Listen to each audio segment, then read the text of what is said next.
NASA is quietly building one of its strangest spacecraft yet, SR-1 Freedom, a Mars-bound probe that won't rely on sunlight or chemical fuel, but on a small nuclear reactor humming in deep space. It's not designed to be the perfect ship, just good enough to prove that nuclear electric propulsion works when the stakes are real. The window is fixed, and Mars is the target. In this video, we'll unpack what that actually means. Let's get started.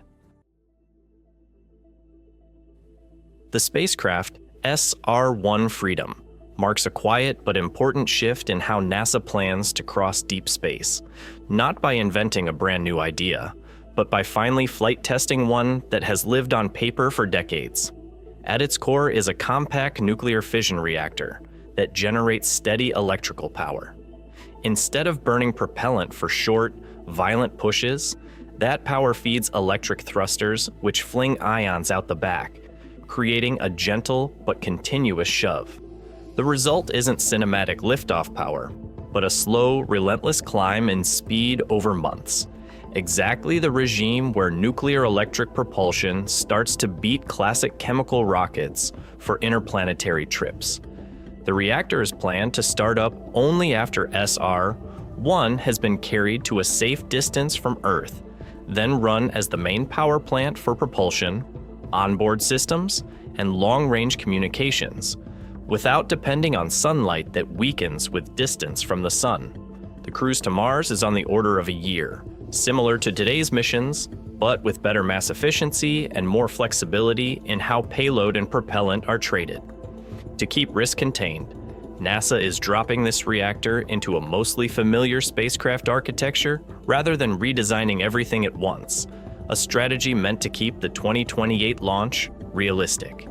Riding on the same platform is Skyfall, 3 small Mars aircraft carrying ground-penetrating radar to scout for buried water ice and safer terrain, tying this engineering demo directly to future human landing sites.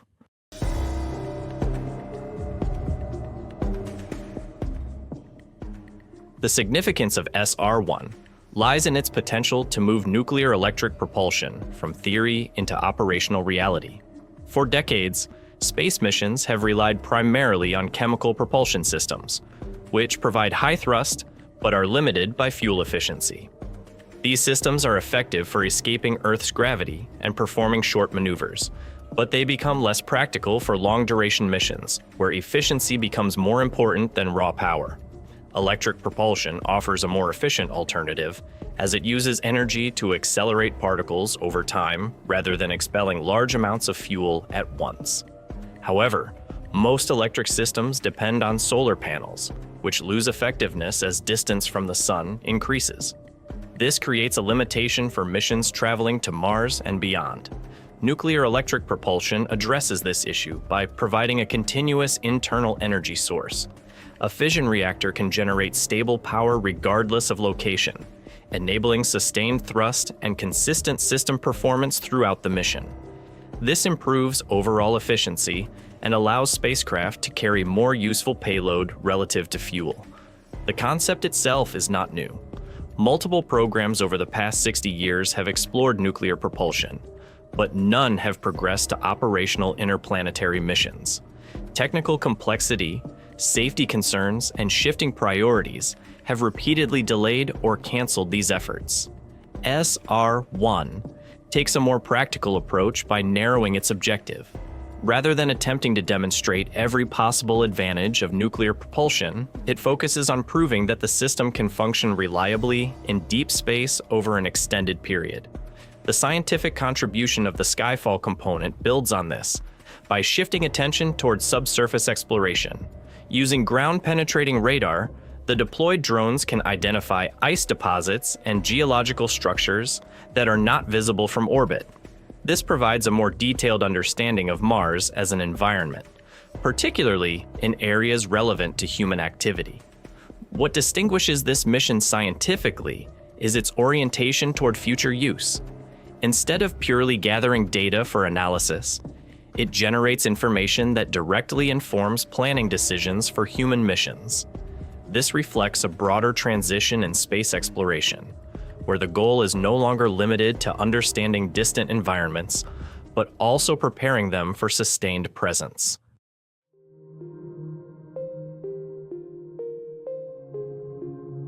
If SR-1 Freedom flies more or less as advertised, it becomes more than a one-off demo. It starts to redraw the playbook for how deep space missions are built. First, it would finally move nuclear electric propulsion from PowerPoint to flight-proven hardware, showing that a compact reactor can push an interplanetary spacecraft for about a year, power its systems, and still have margin left over.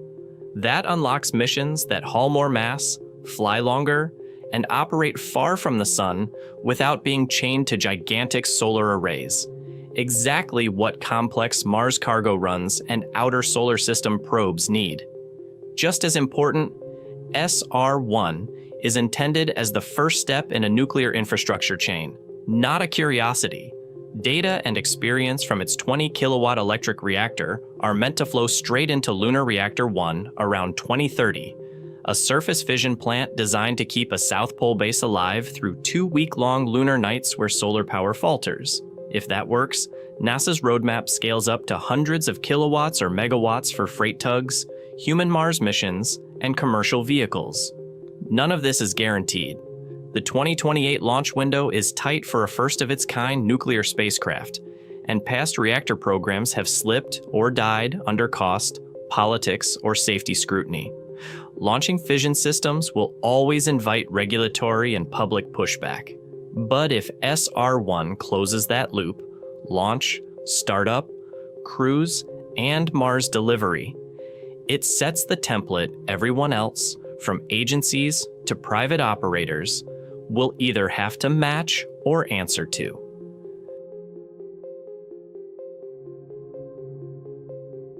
Nuclear propulsion is finally being tested where it matters: deep space. Spacecraft SR-1 Freedom will show whether the concept can actually work. The result will shape how future missions to Mars are designed.